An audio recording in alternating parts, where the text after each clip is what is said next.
All right, let's go ahead and get started. Good evening, everyone. Uh, Welcome to our Buildings and Grounds Committee meeting for November 22nd.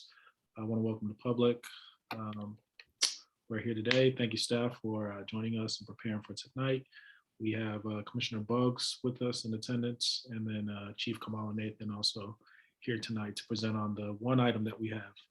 And so tonight we're going to be discussing item number one, which is the status update on the design and delivery of the mission-based school project. Chief Kamala Nathan, do you want to go ahead and Yes. introduce the item? Thank you, Commissioner. We're actually very excited to be before you tonight. This project, which is over 10 years in the making, is we hope and are crossing our fingers about to finally hit its stride. And we wanted to take this opportunity tonight to catch up the Board of Education on the rationale for the project, refresh your memories on kind of the scope and program of the project, as well as show a few shots of the preliminary design and where we're headed with the overall physical concept for the project. At the end of this meeting, we'll talk a little bit about next steps, but fundamentally you can look forward to something of an action-packed early 2022 with respect to the Mission Bay project. And so a number of important decisions will be coming before the full Board of Education for a vote and action. And so today we wanted to just start with a refresher on how the project is, what progress we've been able to make during the pandemic and where we're headed. Tonight I'm joined by Sarah Price, who is our project manager for the Mission Bay project, and Carissa Yee Finley, who has been helping us with both linking to our instructional colleagues and forming kind of a bridge between instruction and the facilities division, as well as really our primary outreach person for this particular project. So with that, I will turn the presentation over to them and look forward to your questions and discussion after. Thank you, Dawn. I'm gonna share screen now. If you could just let me know as soon as you see it. Is there a slide with a Mission Bay rendering on it? Great. Great, okay. Yes. Perfect. Well, thank you, Dawn. Again, my name is Sarah Price. I am the project manager for the project. The agenda, as Dawn mentioned for today, is a project background, a program vision, project status, a design overview, and next steps. First, a background on the project history. As Carissa will go into further detail, the city continues to grow and SFUSD must adapt to that growth. The east side of the city has seen the most growth and will continue to see the most growth. The Mission Bay community is a project area of the former redevelopment agency, and the 1998 redevelopment plan set aside a parcel for donation to SFUSD to construct a school for the community. Most of the rest of Mission Bay has been already built out, including over 6,000 units of new housing, 30% of those of which are affordable. We predict the most need to add pre-K through 5th grade seats in the district. And this is especially true in the Soma and Mission Bay and Potrero Hill neighborhoods. In support of the Mission Bay school project, the board in 2017 adopted a resolution which initiated the school planning process. Most of the project funds were approved by the board in the 2016 bond originally. And several weeks ago, the board fully funded the project by increasing the allocation of 2016 bond funds. The campus is projected to open in 2025. And now I'll turn it over to Carissa to talk through enrollment projections and programming. Thanks, Sarah. So a key part of the story of this school is connected to housing and population growth and the creation of dense residential neighborhoods in formerly lower density or industrial areas. Housing and population growth over the past 2 decades have been concentrated in the areas in and surrounding Mission Bay, as well as Southeast neighborhoods where the largest numbers of SFUSD students already live. The San Francisco Planning Department had used their own methodology when anticipating the impact of new housing on the need for additional community facilities. And they estimate that 11 more elementary schools would be required for the growth expected in the greater Soma planning area alone. SF Planning is currently updating the city's housing element, which guides housing policy in San Francisco, including aligning to a regional housing needs assessment that calls on the city to add over 80,000 new units of housing in the next 10 years. Next slide. So in February 2020, when we last checked, 400 SFUSD students lived in Mission Bay, or the zip code 94158. And as of last week, when we double checked, there are 542 SFUSD students now living in that zip code area. So the need for more seats in this part of the city exceeds that zip code area alone, as noted on the previous slide. And the new student assignment zone system will ultimately determine exact enrollment procedures. We regularly update enrollment projections with the support of our demographic consultants. And one consistent finding has been that affordable standalone housing yields many more SFUSD public school students than other types of new housing, as shown in the chart below. This is true of Mission Bay, where new housing is nearly completed, and the last enrollment forecast report showed that 815 units of standalone affordable housing were home to 320 SFUSD students, resulting in a yield rate of nearly 40%. Compare that to market rate housing, where 3,351 units had yielded 40 SFUSD students. So in a city where we are experiencing declining enrollment in other areas, Mission Bay and its surrounding neighborhoods are one of the few areas of enrollment growth for our district. Next slide. And so residents who enroll in SFUSD may have a different demographic profile than the neighborhood itself. As noted on the previous slide, when it comes to enrolling students into SFUSD from new housing, we see a much higher rate of enrollment from residents of standalone affordable housing than from market rate housing. And this slide illustrates that SFUSD families living in Mission Bay are multilingual and diverse. Next slide. You may have seen the red and green maps of our elementary school attendance areas before, where green shows that the attendance area school per our current student assignment system has more capacity or seats than the students who live within those boundaries. The pink and red shows where there is a capacity deficit, so insufficient seats if everybody attended that school, and white shows where school capacity is about even to the number of students residing in the area. So this is not depicting current patterns of school enrollment. So if students only attended an elementary school in the attendance area where they live, the fact that there are so many red and pink areas next to each other, extending south of Market, will make it difficult to solve for the capacity deficit that we're seeing unless new schools are added, given that proximity is one of 3 values in the board's new student assignment policy, in addition to diversity and predictability. And the blue squares on the map represent where additional SFUSD students are projected due to new housing still to be built.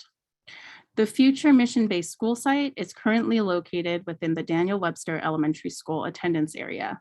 Webster, which also has a Spanish immersion program, has only 22 general education kindergarten seats in the largest elementary school attendance area, both in geography and number of students residing within that area. When those boundaries were drawn in 2010, housing in Mission Bay and surrounding areas were not as developed. And so on the left-hand side, we describe a hypothetical exercise which points out that the 720 students living within the Webster Elementary School attendance area in 2020 exceed the number of seats at Webster, of which there are 388, leading to being 86% over capacity. Next slide. So I'll now move us away from maps and discuss the programmatic vision for this campus. And so this has been our first opportunity to reimagine an elementary school that brings Vision 2025 and the graduate profile to life from the ground up, and to consider how the way we teach and learn adapts to a changing city and world. These documents were foundational and served as the basis of a collaborative programming effort involving dozens of people in in-depth design workshops over the course of 2018 and 2020, including as well as community engagement workshops with facilitation by a team, including Joya Balk and myself, with collaboration from our bridging architects, Gold Evans. And to my knowledge, this is also one of the few schools we have developed with a collaborative design thinking process that did not enter into it with a preconceived notion of what the school's theme or program needed to be. Next slide. So the program resulting from this effort consists of 3 components: pre-K through 5th grade elementary school, professional learning space closely integrated with the school, as well as a linked learning hub for high school students. And now I'll go into a little bit more detail about each. Next slide. And so with a team of instructional leaders, Cohort 5 Assistant Superintendent, Dr. Aliva Hughes-Gibson, has brought key instructional insights and vision in her leadership on the elementary school program. This elementary school really is designed around how we serve each and every student. So universal design for learning, personalized learning, deeper learning, and connection with communities and families are key design principles that influence the design of this space. We also considered how to prepare students for a fast-changing future, considering spaces to develop 21st century skills and the need for connection to the natural world, as well as considering the whole child. Building in flexibility and the ability to adapt for unknowns we haven't yet anticipated were also important. Next slide. When thinking about the Professional Learning Center, we recognize we don't have spaces in the district designed with educator development in mind. The dedicated spaces we use have generally been converted from other purposes.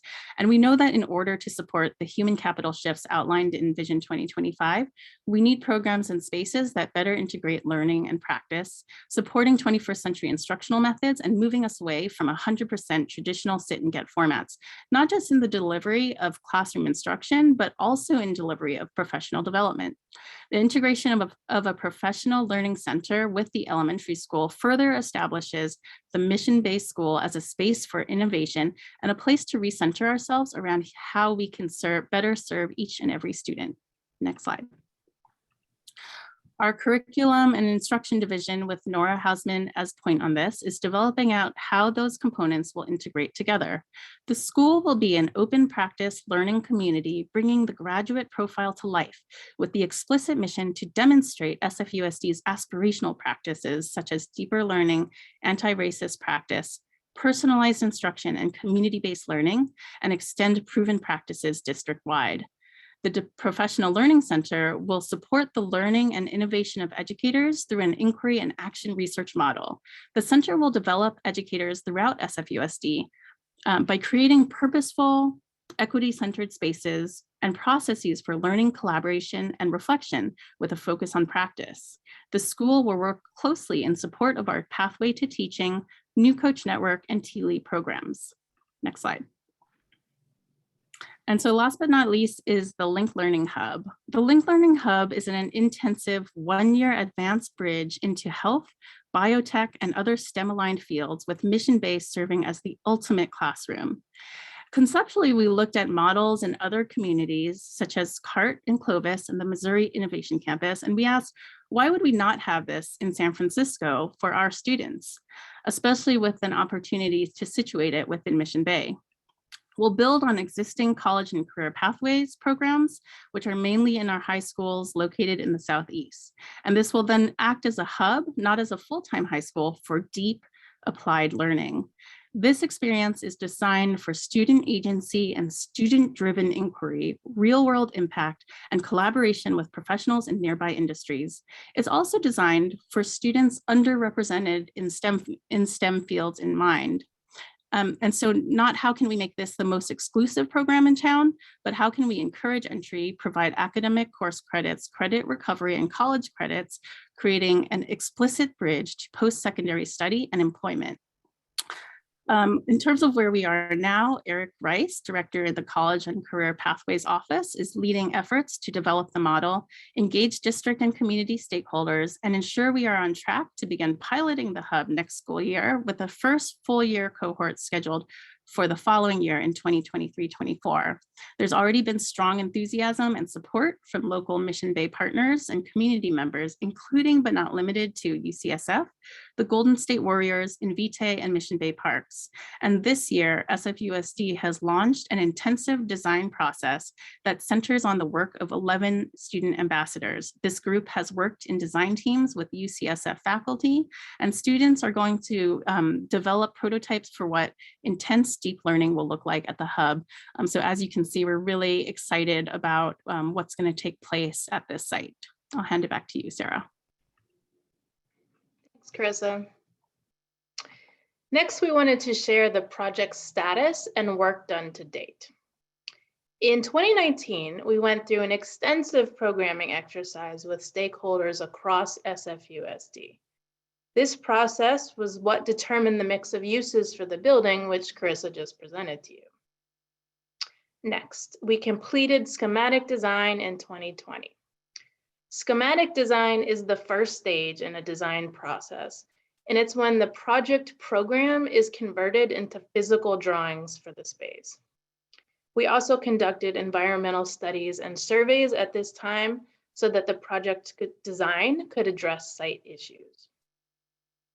Then in 2021, we released the RFQ to select the design build team to complete the project. We're going about this project differently than our normal construction projects due to its size and complexity. We will be selecting what is called a design build entity, which is a team that both completes design and then constructs the building. This is the same method we used to complete the last new school we built, the Willie Brown Middle School. Here is a proposed site plan from the schematic design we completed.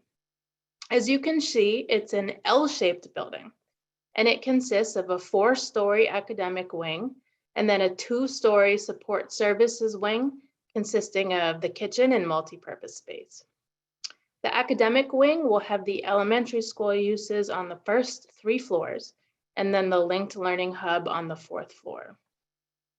Much of the site will be occupied by the beautiful green schoolyard, as you can see in the northeast corner.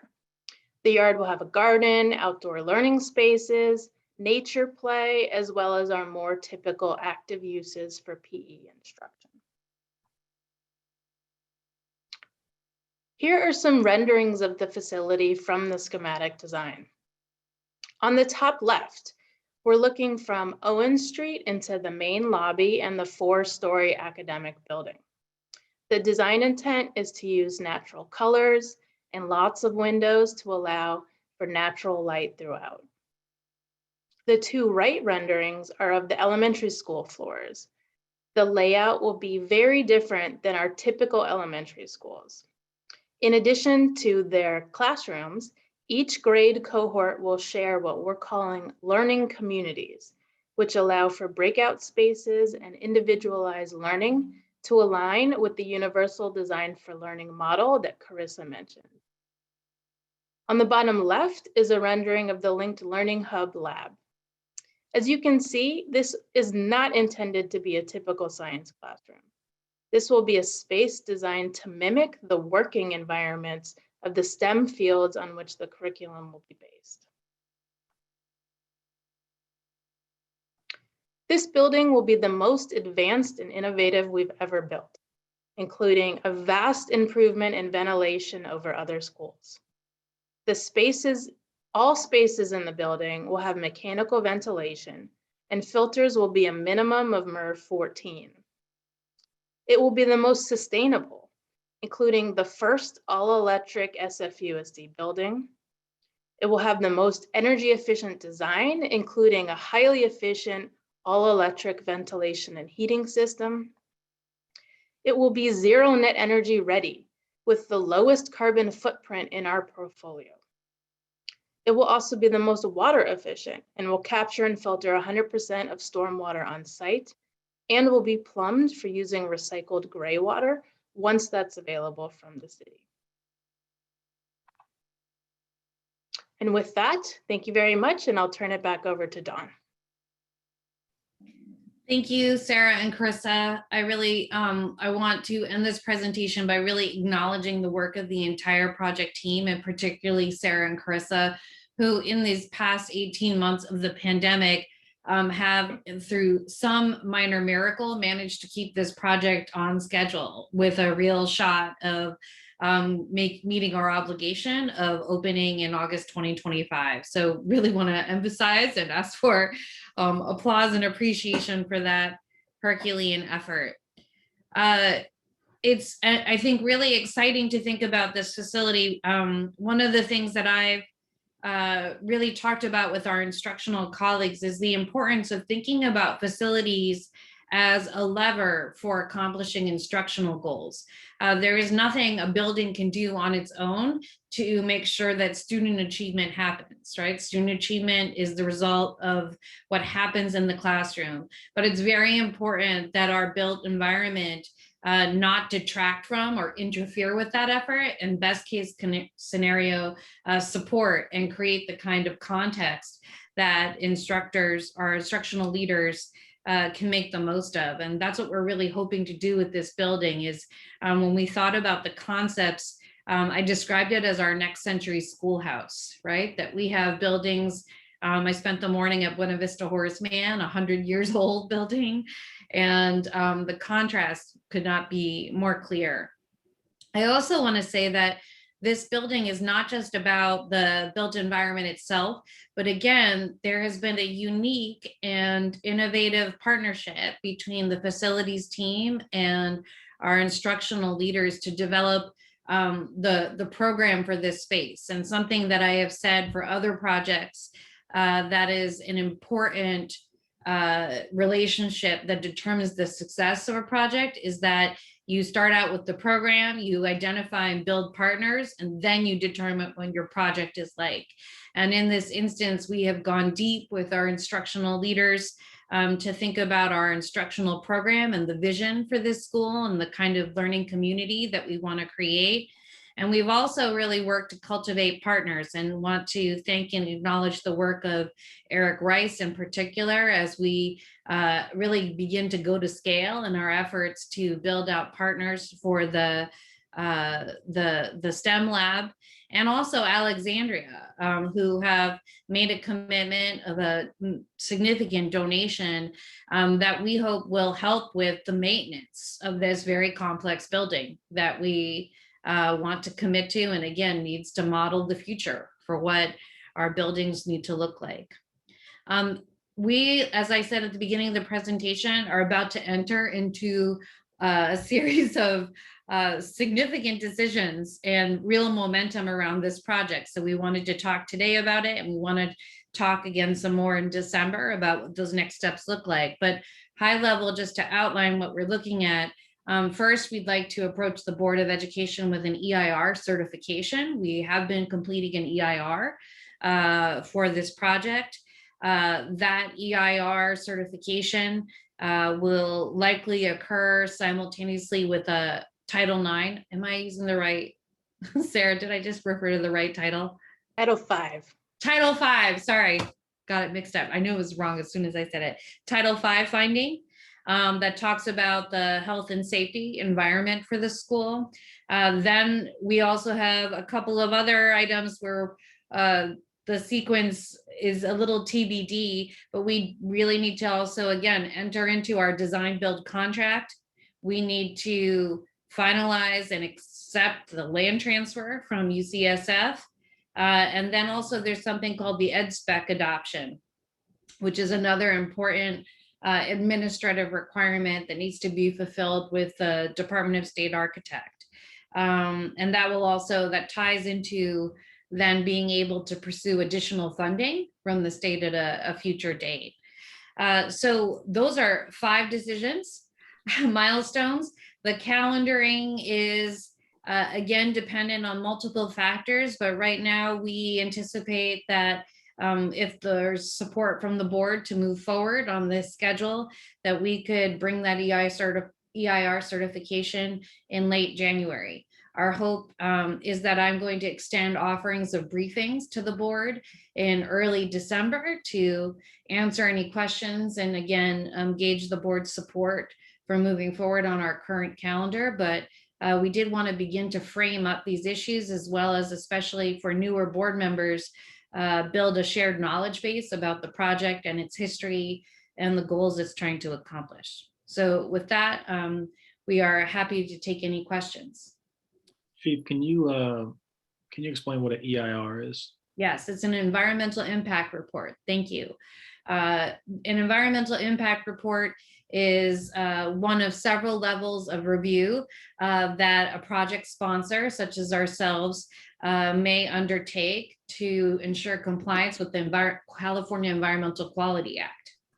And so when you complete your California Environmental Quality, or I should say, when you kick off a project, you need to determine if your project is either exempt from analysis under CEQA, and then you would grant it something a categorical exemption.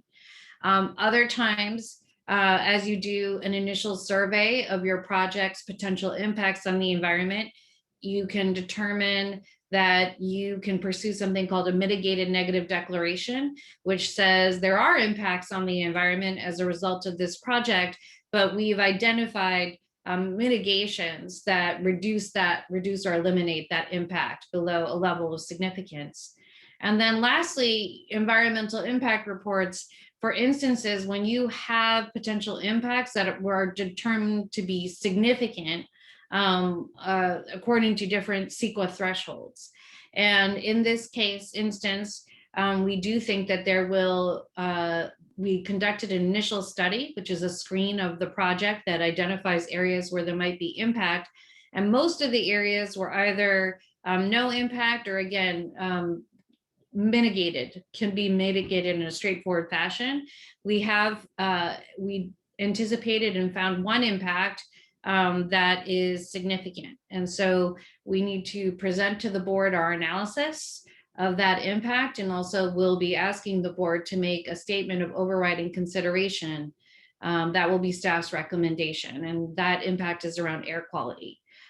This is what we hope to make the focus of our December Buildings and Grounds Committee presentation on Mission Bay, is to talk through that EIR in more detail. And again, as I said, I am also going to offer briefings to all board members in early December. Thank you, Chief Kamala Nathan. This is exciting. You know, I've been here 3 years, and this is one of the projects that I've been following and just kind of helping move along, and to see it go from where it was from when I first got on the school board to where it is now, it's pretty promising. And so I just, again, like Chief said, want to thank the staff for the work you guys have been doing, especially during the pandemic. I know we've agendized this item once or twice maybe, and just good work overall. I also want to thank the community groups that have been supportive as well, Bruce, Agate, and his folks. But I'm also curious to kind of know a little bit more about some of the other details of the project. But before we go there, Judson, can we see if there's any public comment on this item, please? Absolutely. Yes, please raise your hand if you care to speak to the Mission Bay project update.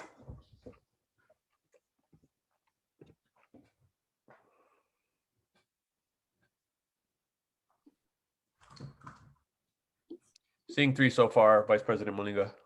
Right. Let's go ahead and just give each individual a minute to speak. Sure thing.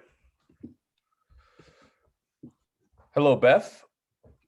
Yeah, hi, this is Beth Kelly.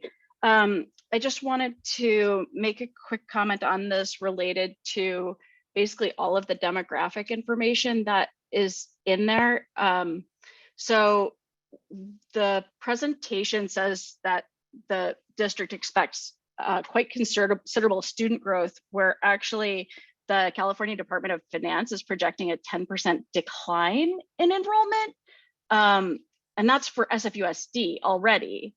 And also, like a month ago, the Board of Supervisors denied the Stevenson building, which would have been 495 units. And so one, like the demographics on this, so the building might end up being a totally good idea.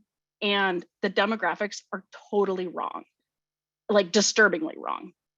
And so then that just like calls into question, like, how does this fit into, is there even a 5 or 10 year capital plan? Thank you. Thank you.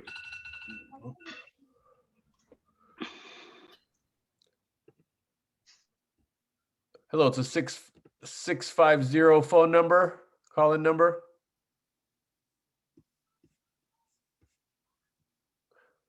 650-020. Yes. Hi, Justin, this is Bruce Agate. Could you hear me? Oh, yes, Bruce, go ahead. Great, thank you. Yeah, good evening, commissioners. My name is Bruce Agate. I'm a board member of the South Beach Rincon Mission Bay Neighborhood Association and lead of the Mission Bay Elementary School Community Steering Committee.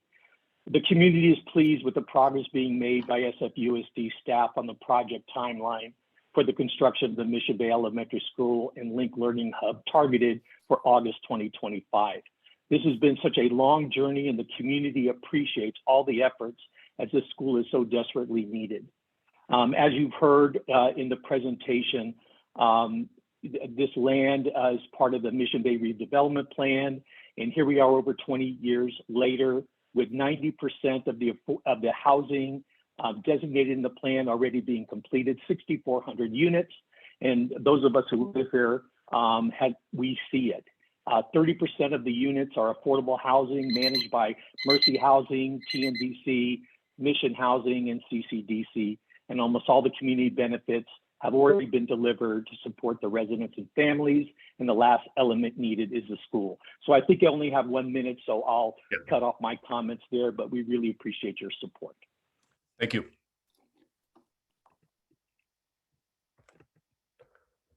Hello, Eric. Hi, can you hear me? Yes.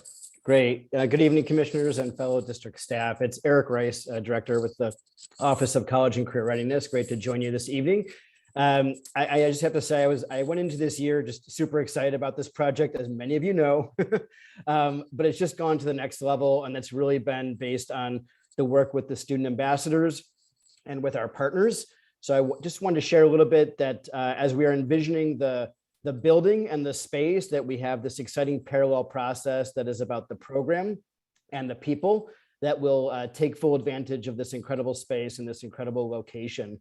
The ambassadors have been working recently with UCSF directly to start prototyping for what curriculum and life could look like at the hub. And it's just been so inspiring to see their concepts surfacing in truly a student-centered process that we will envision seeing there. So they're envisioning cancer research with UCSF and doing sports rehabilitation work with the Golden State Warriors who have signed on with us. So it's just super exciting, and we hope that this group will continue to support the momentum moving forward with the facility itself while we're moving the program forward. Thank you. Thank you. Hello, Monica.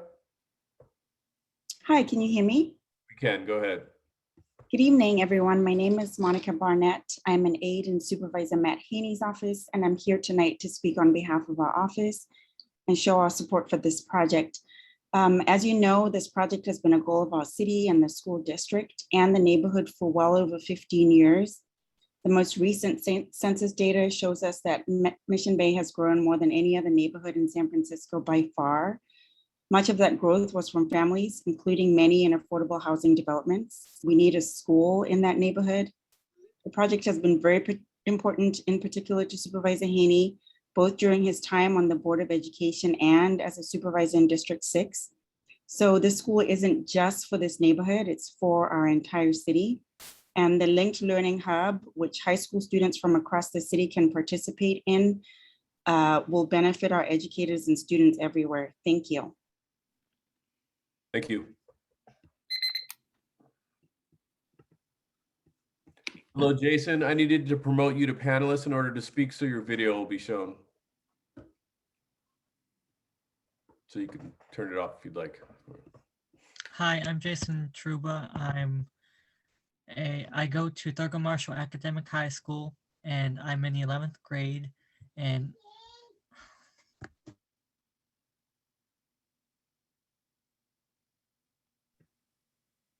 Jason, are you there? yeah, sorry. Yeah, it's okay. Go ahead. So I'm Jason Trouba. I go to Thurgood Marshall Academic High School.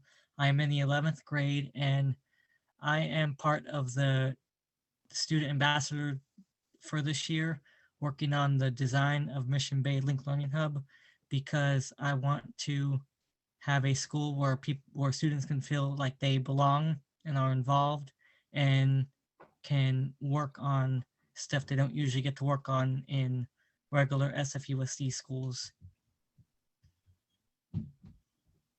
Thank you. Hello, Seema. Hello. Can Yes, okay, can everyone hear me? yes, we can. Go ahead. Great. Hello, good evening. Thank you for sharing all of the updates tonight. My name is Somashree. I've lived in the East Cut Trans Bay District neighborhood for nearly 15 years. I'm VP of the Lumina Condominium HOA Board and also co-founder of ID8SF, a community volunteer coalition of residents in the Trans Bay neighborhood, including hundreds of Trans Bay District parents and children from both affordable housing and market rate units. Families have been enjoying the recent activation of the Street Soccer USA space in the former temp terminal lot. And we continue to get feedback from parents across the board that not having schools nearby are part of the reason many families have left the area as their kids get older. So I'm here to advocate for a number of busy families in our coalition to have the space that's presented here today. Thank you. Thank you. Vice President Maliga, that concludes public comment. Sounds good. Thank you, Jetson. Sure. We're going to go ahead and just have a dialogue amongst me and my colleague, Commissioner Bogus. Commissioner, do you have any questions for staff? I do have a few questions. I think I was curious first, if you could talk a little bit about the instructional costs connected to the services that will be provided at the school and just kind of how we're calculating them. And it just seems like there's a lot of intentional design to support instruction. I guess I'm just trying to wonder what kind of cost analysis has gone into that, about kind of what additional costs would kind of be incorporated into that to utilize some of the additional spaces that are there. Commissioner, I'm happy to, let me see if I can take a stab at answering that question, and then I think let Carissa complete it. Our project budget does not anticipate or discuss the operational costs in terms of instructional staffing.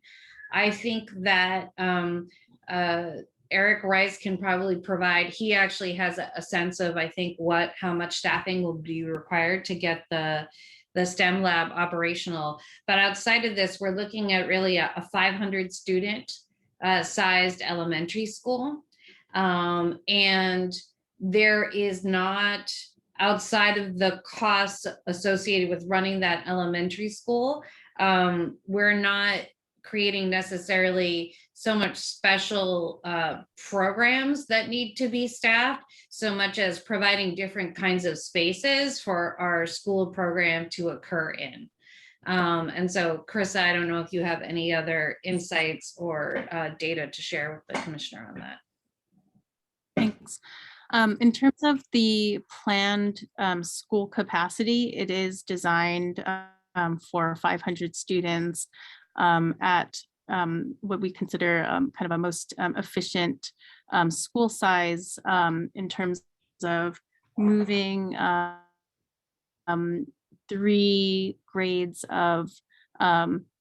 classrooms of younger grades into 2 classrooms of the older 4th and 5th grade, which does seem to operate most efficiently in terms of school sizes in our district, just on student numbers alone.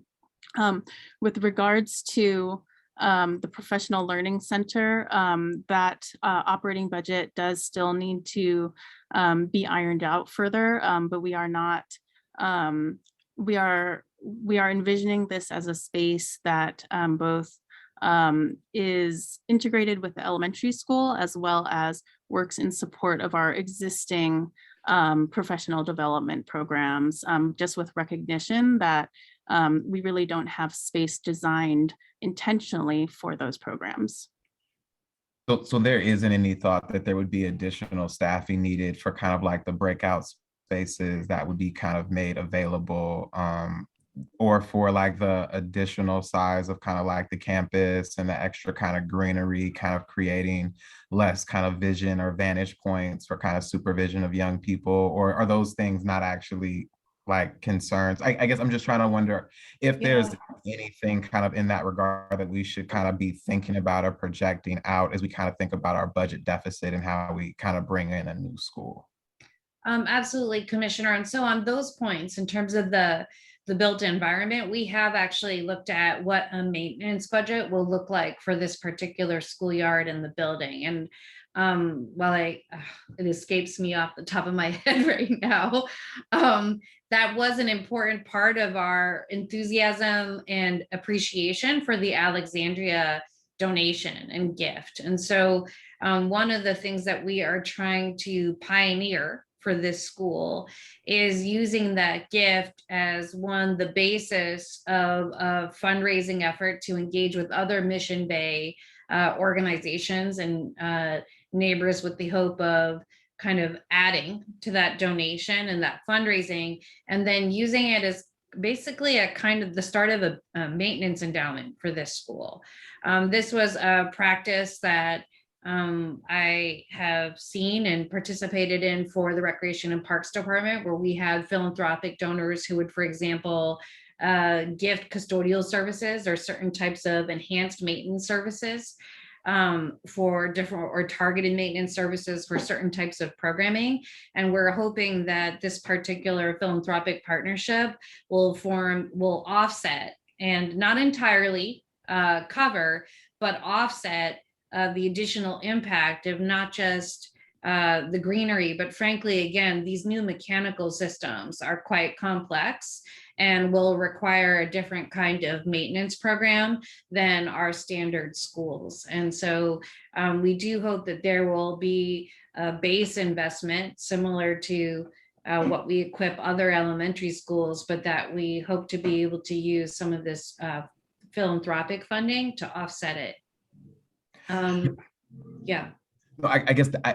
I guess that's troubling to me in so much that it makes it feel like we're not going to be capable to maintain the building by ourselves, and kind of like what that means for us long term. And it also, I guess, worries me if we are able to secure funding from other donors outside. What does that mean for the rest of our district? And like having one school that's going to be permanently well taken care of, while other schools potentially like don't have access to the same means to stay clean or be repaired, kind of creates a really big equity issue for me.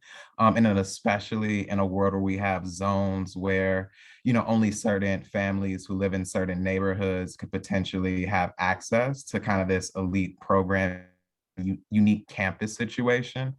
And so I think for me, it just kind of creates a lot of red flags for me in terms of like equity, and not really seeing how a school that is this kind of unique and special could be a neighborhood school and not be something that's accessible to people from across the city, kind of given the difference in kind of what is being offered here versus at some of our other school sites. But I have more questions, but I don't know if you wanted to jump in, Vice President Malika. Definitely, we can go back and forth. Yeah. Staff, did you want to comment? Yeah, I think, Commissioner, your comments are well received. And I think this is a conversation that the board needs to have within itself. Honestly, I feel like over the past 18 months, the most persistent message I've taken away is the desire to make all of our buildings like this building, right? That we need to upgrade and install mechanical ventilation systems across the district. all of those buildings are going to require, again, a different kind, that is a complete departure from our existing ventilation strategy, which has been to rely very heavily on passive ventilation provided by windows, right? So any building that we are upgrading and going to a place of, again, sustained mechanical ventilation, moving away from and moving towards electrical buildings.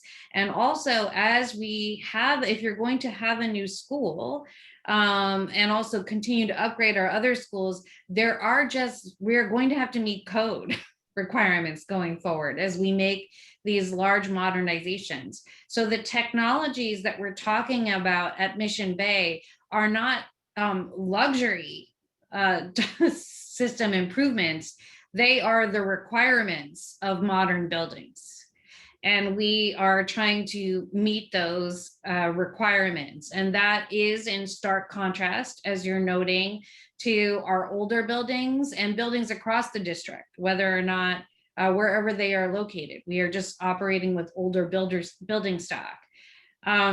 So I think that's an important thing to note, that as we think about this pivot overall, and continue, we have green schoolyards, for example, already across the district. Almost all of our elementary schools have one form of a green schoolyard program or another. So I don't think of this, again, I think the main pivot, if there's one that's really different, has to do with like the collaborative spaces to allow for a more collaborative instructional approach and kind of flexible instruction.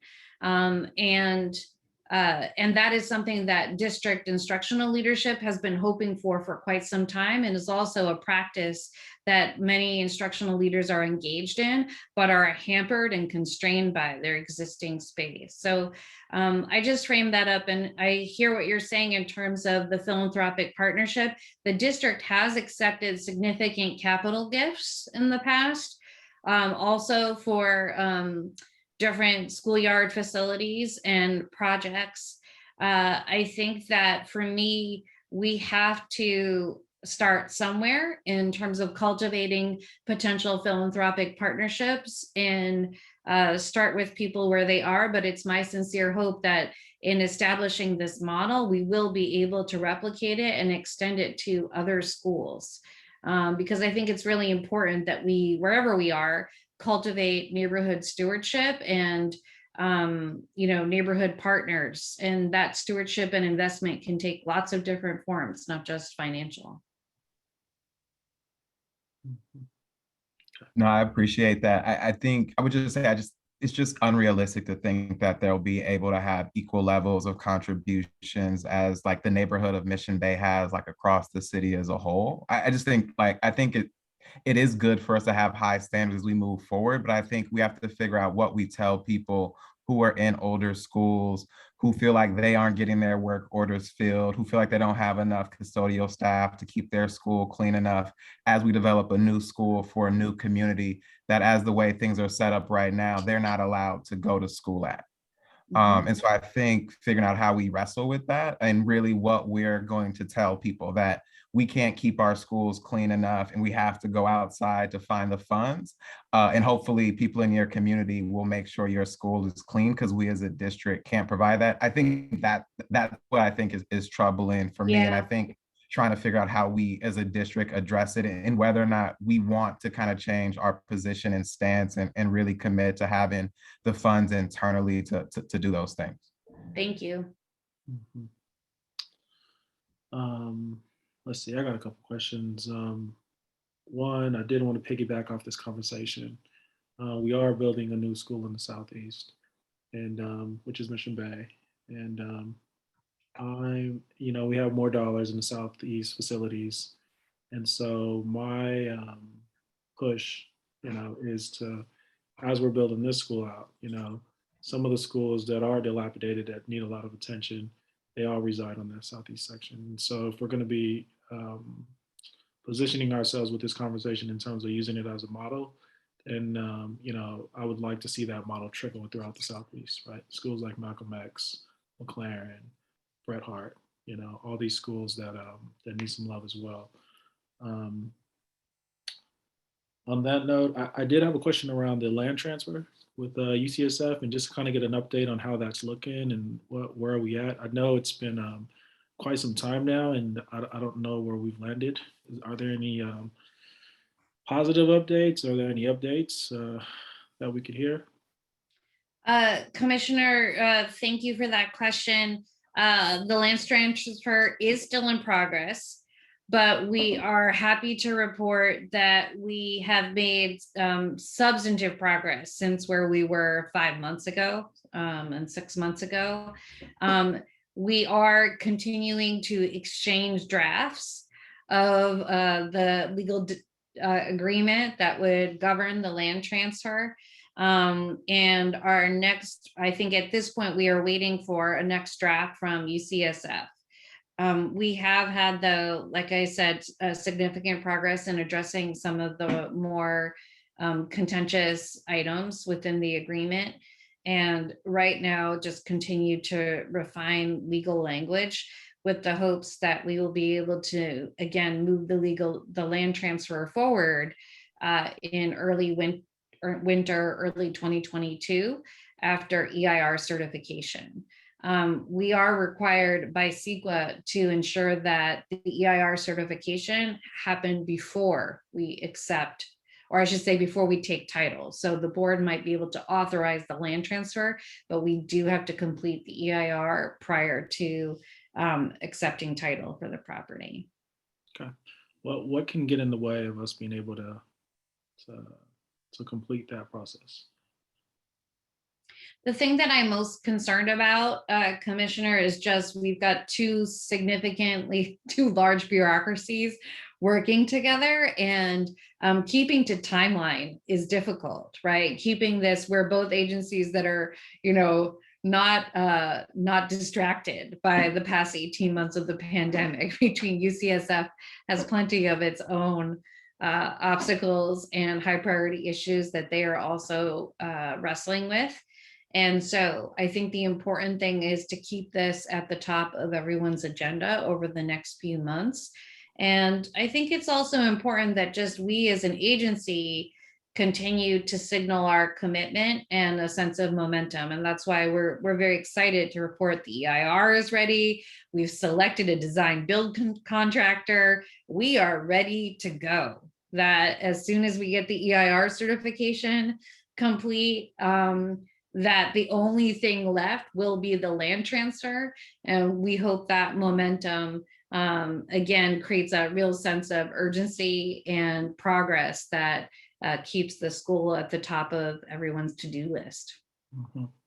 Okay. All right, that sounds good. I want to jump to a different topic in terms of the community investment. I think Commissioner Bogus touched on this. Instead of having a one school side investment in terms of partnerships, warriors, etc., private philanthropy, it'll be really awesome if we can get those partners to commit in a Southeast plan instead, right? And so that way, it's not just one school, and and all those schools touch that area. And so I would love to just kind of see if we could have that conversation with our partners. And I say this, and I think Eric is still on the call, and I was at Carver Elementary, and they had a STEM program going, and I think they lost it due to SIG funding, is what I'm hearing. But, I think if we could build a STEM program throughout all those schools in the Southeast, more families would be willing to, families would be willing to stay in the Southeast, those that are choosing schools outward. So I just wanted to put that out there, see what the temperature is like, see, what the conversations look like, because that'll be huge. And then the other question I had really was around logistics. And I mean, it might not be a question to be answered soon, but the scaling of this school in terms of the pre-K to 5, right? Are we going grade by grade, or is it going to be, or is that not discussed yet? Are we going full-fledged pre-K to 5th grade on 2025? What does that look like? Or are there talks about when those plans are going to be made? Commissioner, that's a great question. I'm not aware of a decision made on that point yet, but I would defer to Ms. E. Finley to see if she has any sense of that question, intel.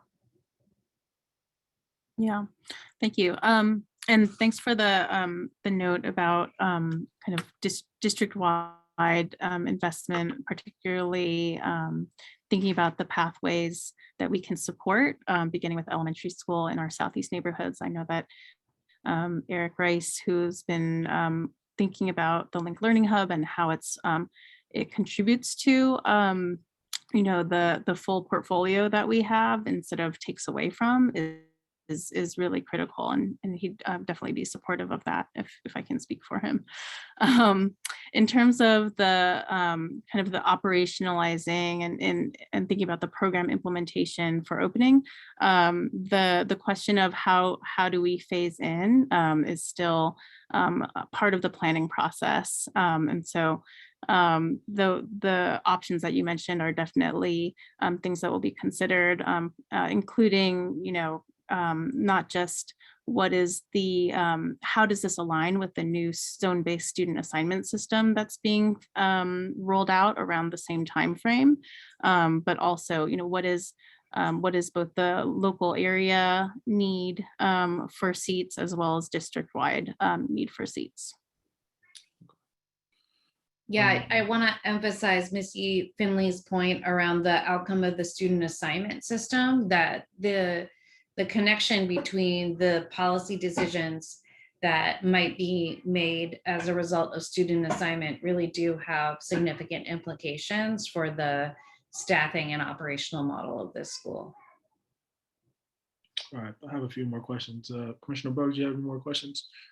Yeah, I wanted to just circle back to say if we could get the maintenance costs for the facility, both kind of our cost and like the total operational cost, just so that we have that. And I guess I had a concern around the numbers you're using for the projected demographics for the school. I think just kind of the way that we're framing this is kind of like our school of the future and kind of our shiny new thing. It just feels like it actually would be much more appealing to people who might kind of be of a higher income class to kind of attend than maybe some of our other public schools traditionally are. It might actually kind of have more of a draw for the people who live in that neighborhood who are kind of in those kind of higher end market rate housings to participate in that. And I guess I was just wondering if there was any thought kind of put into that, or if the numbers you have kind of take that into consideration, or you feel like that's not kind of shown through experience with other school sites.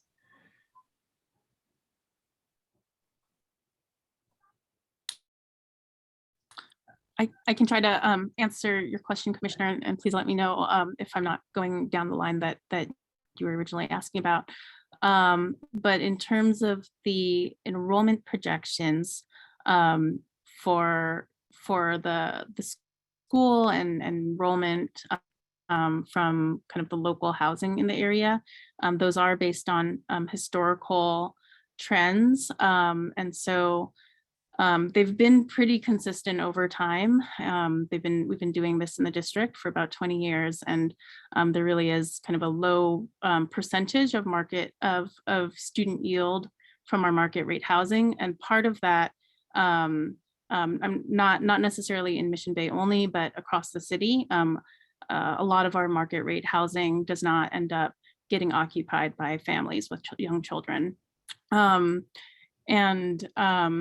So that's, I'm not sure if that's part of what you were wondering about, but I think the other part around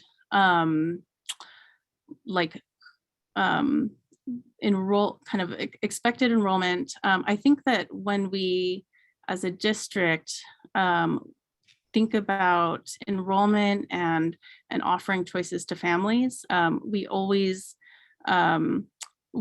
want to be thinking about making sure that the options we provide are going to meet the needs and interests of our families. And so that was definitely a part of the design process in terms of centering around the student, and who we thinking about each and every student that we want to serve. So please jump in if you want to kind of point your question, so I can try to answer kind of in a better or kind of closer to what you're asking. No, I appreciate your answer. I think that's very helpful. I think I'm interested if you could maybe next time just share actually programs that were in high demand and see if there was any difference on kind of who applied to the school and kind of how that impacts it. 'Cause I think going to a zone-based model where it'll be less about who actually gets in and more about who lives in the neighborhood and would be kind of a part of that potential zone, having priority, I think would kind of maybe make this a different experience than some of the other ones. But I do hear what you're saying. I think it makes a lot of sense. I guess just from growing up here, just my inclination is when you have something that is new and really appealing, it actually draws a whole different type of people to the experience who want to kind of benefit from kind of being a part of the newness. And I feel like that actually might disadvantage some of our families who maybe can't afford to live in kind of the new Mission Bay housing that is market rate. So I know there's a discrepancy between those people having families and not, but I do wonder and do worry about that a little bit. So hopefully we can maybe see some examples from other schools that added program if that had any impact. Thank you. I got a question for you all.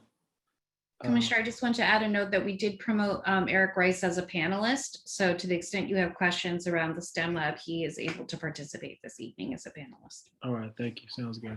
Welcome, Eric. Question around the housing developments that's going on right now.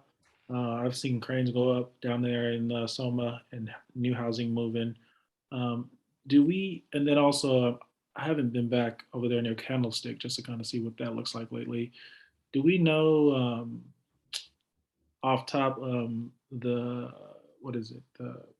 timeline for the developments with the housing that's getting built right now in the San Francisco Giants parking lot?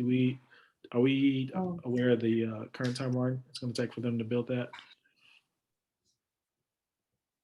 Commissioner, I apologize. I can't recollect that off the top of my head, but maybe Ms. Finley can.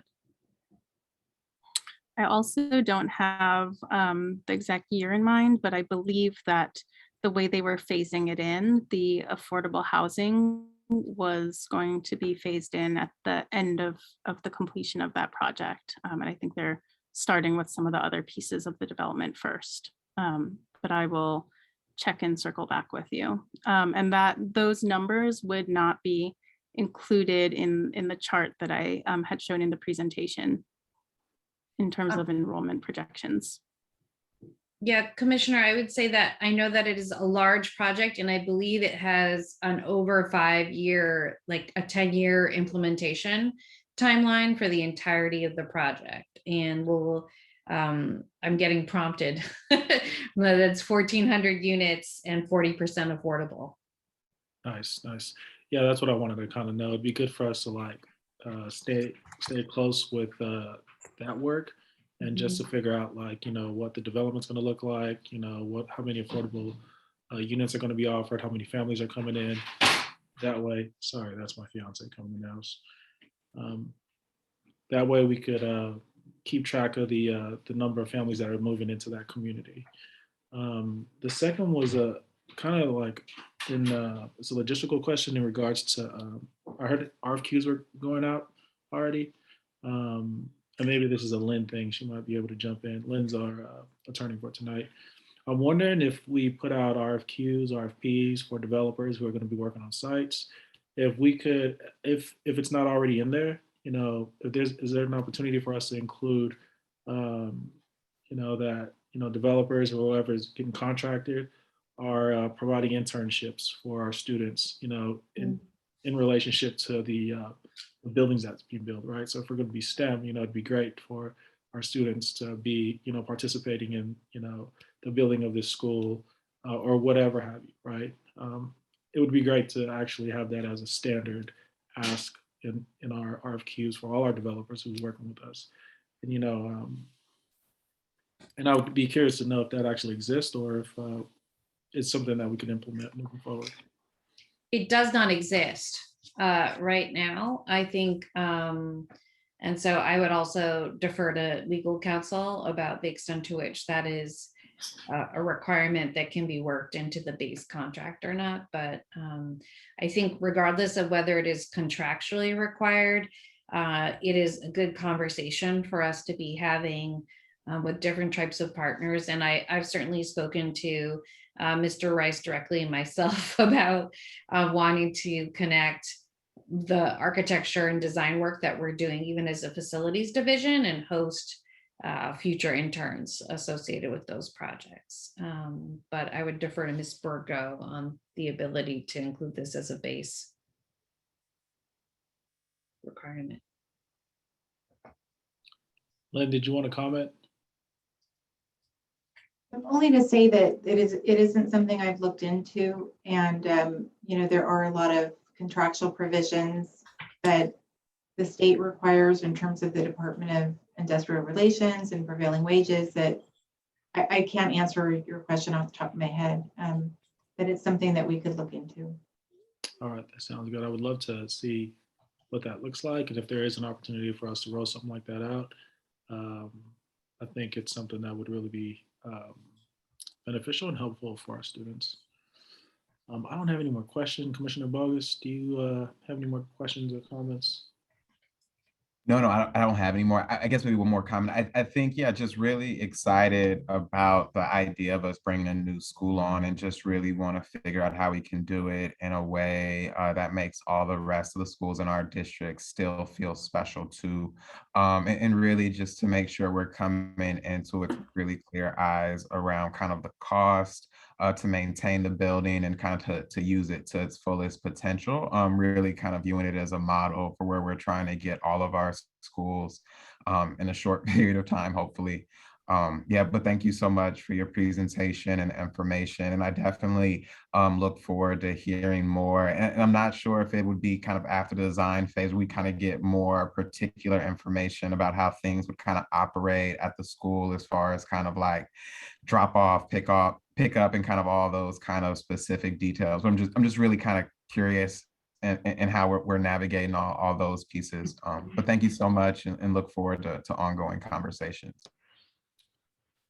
Yeah, I just want to echo Commissioner Bogus, appreciate the work, Sarah and Carissa.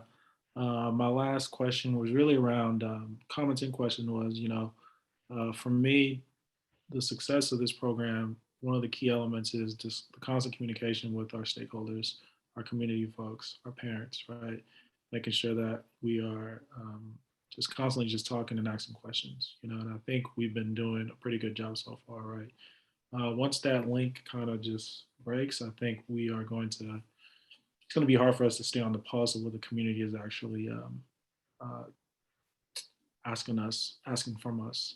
So I would encourage us to continue to do that. My question around that though is, are we also in discussion with our labor partners, with UESF and the folks to where are they at in the fold? Commissioner, I think in terms of, we have not offered a formal briefing on just this project to United Educators. We, again, as we designed the program, had members of United Educators participating in that program design. And that has been an important part, again, of shaping the program for the project. And I believe we have invited lots of different stakeholders to participate in that program design process. We did extend an invitation, but I'm not aware that it was formally taken up by the labor representation itself, right? So we had members, again, participate, but there was not specific representation from United Educators leadership represent as a labor partner seat. So I'm happy to reach out if you would like me to do so, to offer that more focused briefing, as well as to, you know, any other relevant stakeholder. That'd be great. Thank you, Chief. I think the sooner, well, it sounds like UE and educators are already part of the process, but they're another group, you know, even the administrators, just our whoever's involved with the project in general. It sounds like we're going into planning out how the school year and the school makeup is going to be looking like. And I want to be able to include those folks as much as possible. I see Kevin's hands up. We can go all night. Me and Kevin got questions. We got time. Just in that same vein, just want to add, I guess, just talking a little bit about the if there's any additional conversations that need to be had with like the custodial unions around different cleaning or maintenance practices with the building, or the agreement kind of with an outside group to kind of cover costs of that, and kind of how all those things will kind of play into it. And I guess too, in my costs, like if there's going to be any future maintenance costs related to kind of like the gray water system or things like that, that would be kind of untypical for a school site. Typical. Just I love the idea of knowing any potential costs that we might have. And so if there's any list that you have of things that you worry about, I would just love to see it so I can worry too. But that's my last question. Thank you. I specialize in lists of things to worry about, so I'm happy to provide you with a detailed. We have spent a fair amount of time actually workshopping this design with both Katie Poyle, the head of our facility services team, and also Kevin Connolly at Buildings and Grounds, because it's important that you involve those teams from the beginning as you begin to, so you can make for a successful project. So we have really taken their feedback to heart. But again, happy to reach out specifically to labor and offer briefings if folks desire. Okay. All right. I think, okay. All right. Here we go. And also I just, Go ahead. sorry, one last comment. I just also wanted to again highlight, I really appreciate your point about communication with parents, and also invite Percy Finley to add any points, because she's been our main outreach person on this project. Thanks. Thanks, Chief Kamalanathan and Commissioner Maliga. I know that's been a big priority for you in your kind of involvement with this project over the years. And so we have held 3 community engagement periods, kind of each, it seems to be each fall. We've conducted workshops, surveys. Last fall was a virtual presentation, and we really centered our in-person design workshops at the affordable housing sites and buildings where we do expect the kind of a higher number of SFUSD families to come in to reside. So the Mercy and TNDC buildings. And so, part of that, I think, speaks to what Commissioner Bogus was wondering about in terms of like how are we taking the needs and desires of families who we expect to enroll in the school into account in the design of the schools. And so their feedback was definitely integrated into the design of this process. I will say that right now, the kind of community engagement sometimes feels a little bit, or discussion about the school sometimes feels a little bit hypothetical, because our new student assignment system has yet to be rolled out. So sometimes there were questions of, is this where my student is going to attend? And under the current complete choice-based system, there is no like definite answer. And the school is, slated to open several years from now. So as we move closer to the date, and there's still so many details and ways to get input and communicate and get feedback, we will to do that. And we expect that kind of the excitement as this becomes more of a concrete reality will help bring more and more families in. Okay, thank you, Carissa. Again, we're going to go ahead and close it down. Commissioner Bogus doesn't have any more questions. I don't have any more questions or comments. I really want to thank you all. Thank you to the public. This has been a 15-year project, and just really appreciate everyone who's been here, from day one. I also want to wish everyone a happy Thanksgiving. I hope this is, I think, the last committee meeting before the Thursday. whatever it is you're going to celebrate, but I hope everyone is, has a great holiday, enjoy time with your friends and your family, and I will see you all when we get back to school session. So thank you, Chief, and have a good evening. Good night. Night. Fall break. Vice President, Commissioners. Happy fall break. Bye.